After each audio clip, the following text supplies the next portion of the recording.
This is me ranking the amount of caffeine and what it does as a caffeine addict. There's probably a lot of people that watch this video that like to go to the gym that are addicted to caffeine or just addicted to caffeine in general. Let's go. This exact gas station that I'm at, about 4 years ago, I decided to buy an energy drink. That might have been the worst decision of my life. Because back then, I could go and function a day without having a sip of caffeine. Can't do that anymore. All right, 100 milligrams of caffeine, all I can think about is a cup of coffee. Waking up in the morning, for me, if I'm going to the gym later that day, I'll have a cup of coffee because it's about 100 milligrams and it'll just not give me a headache. Like, if I don't drink any caffeine, I'll get a massive headache. So the 100 milligrams of caffeine, it's like a cup of coffee and the headache avoider.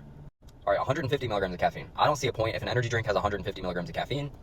I really don't understand why I'm paying like $4, $3 for that when it barely takes away my headache and it's just, I don't feel it. All right, 200 milligrams of caffeine. This is in Ghost energy drinks. Rise energy drinks has 200 milligrams of caffeine. You can feel it. You definitely won't get a headache, but it's nothing crazy and it only gives me like a caffeine high for like an hour, maybe two. Sometimes I'll drink this if I'm just not wanting to have that much, but sometimes I'll drink it when I'm going to the gym later that day, just because I need more in the morning. This is where the biggest difference is. Not 100 to 200, not 0 to 100, 200 to 300 milligrams of caffeine. 300 is a heavenly difference from 200. 300 is a game changer. 300 milligrams is just the best. And that's why I have this right here. I'm drinking it right now. 300 milligrams feels like I can literally do anything I want. I feel amazing.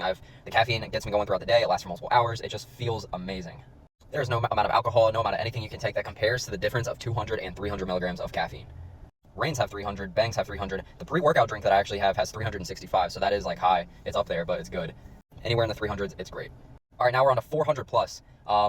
Usually I will go over 400 in a day, like throughout the whole day, but 400 at once or more I've had, but it just gets to a point to where I can get a headache if I have too much, especially if I'm at like 600. I've had to learn my lesson, and I've had well over 500 before, and it just gives me a headache a few hours later, so I wouldn't recommend 400 plus. I would honestly stay in the 300 range. Like 200 to 400 is where you want to be at, but especially the dudes, I mean, we all know we push our limits with caffeine, so